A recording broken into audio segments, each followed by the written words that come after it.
Thank you very much. You are resident in Buea, and which is the capital of the Southwest region, one of the two Anglophone regions in socio-political and security tensions for more than 7 years today. How is life in Buea as we speak now?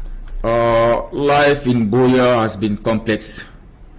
The former capital of former Southern Cameroon. Since 2017, Mr. Babila, I want to say that many people in Buea have lost their lives, children, adults, young people, and Buea is not as critical because the main town is not as critical, though recently we have seen people dying in my 16, Munya, and other places, my 15.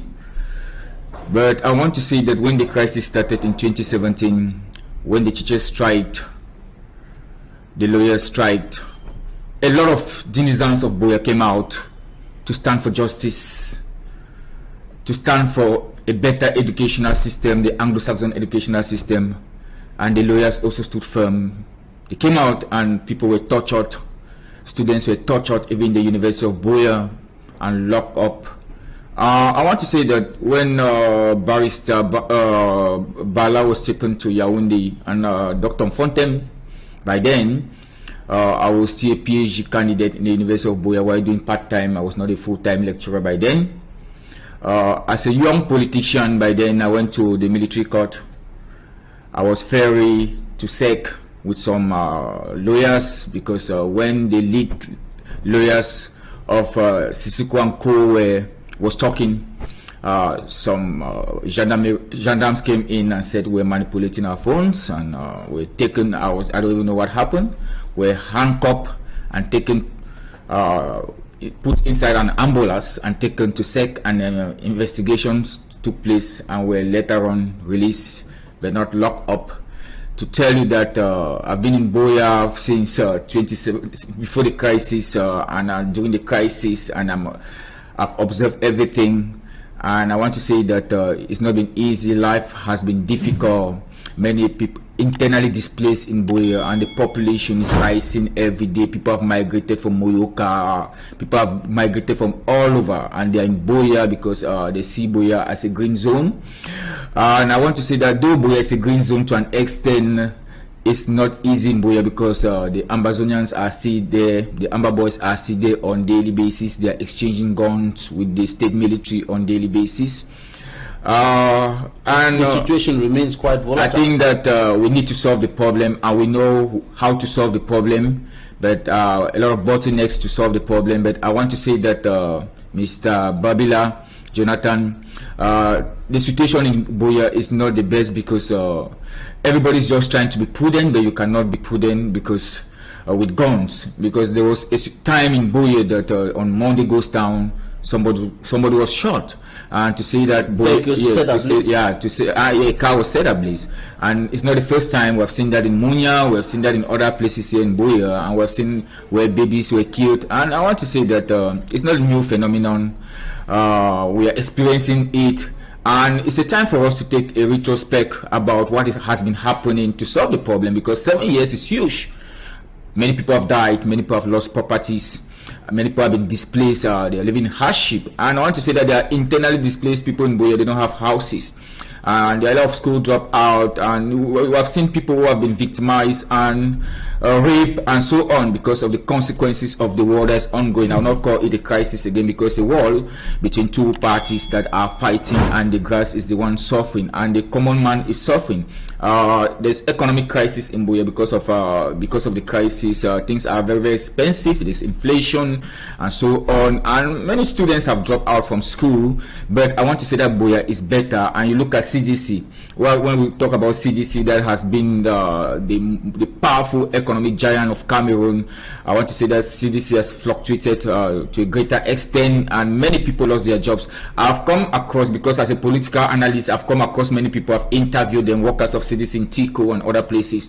They say that They have not been paid for about 3 years now. Their salaries have not been paid. How are they paying their bills? How are they living their life? Those are the consequences of the war. We are living the war and we are suffering the war. And on a daily basis, we see sometimes a fight between, you see the military vehicles faring and running in high speed and so on. But I want to say that if you look at the military of 2017 and the military of 2024 is better, because the military is more relaxed with the people now more than before. But I want to say the tension is still there because of the unknown.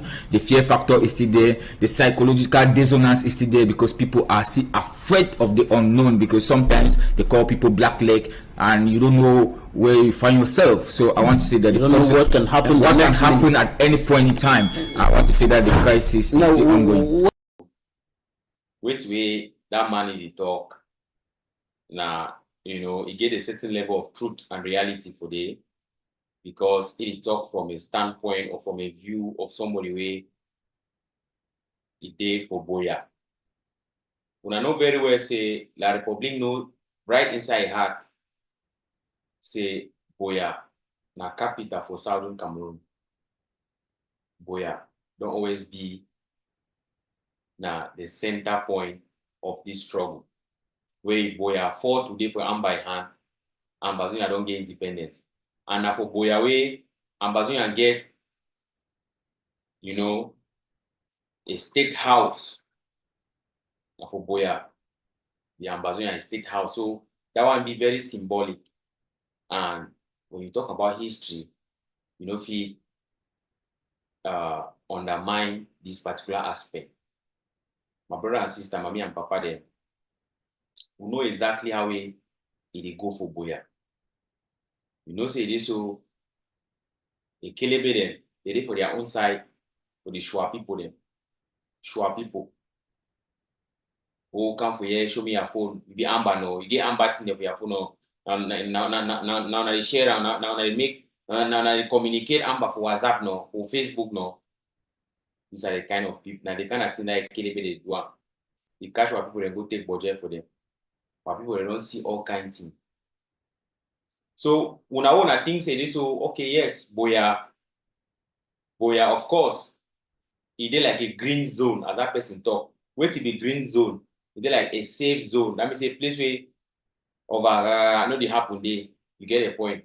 But areas then, where they around Buea town, you get more of the past Buea town. When I need for no say this, so, Buea town, just like Bamenda town, it is like upstation Bamenda.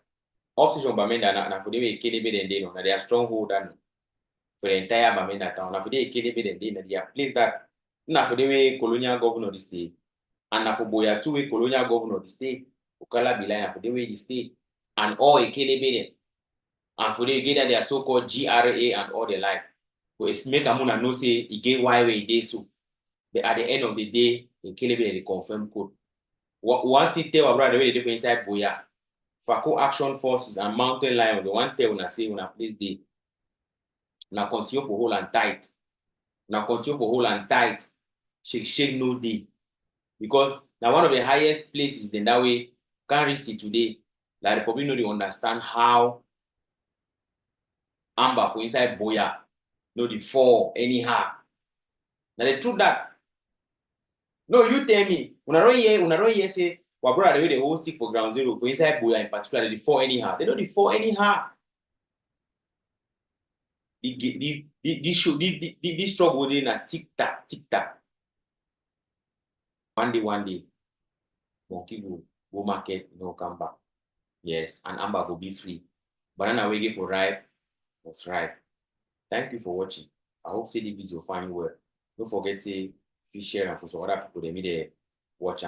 Amber will be free. Small. Thank you.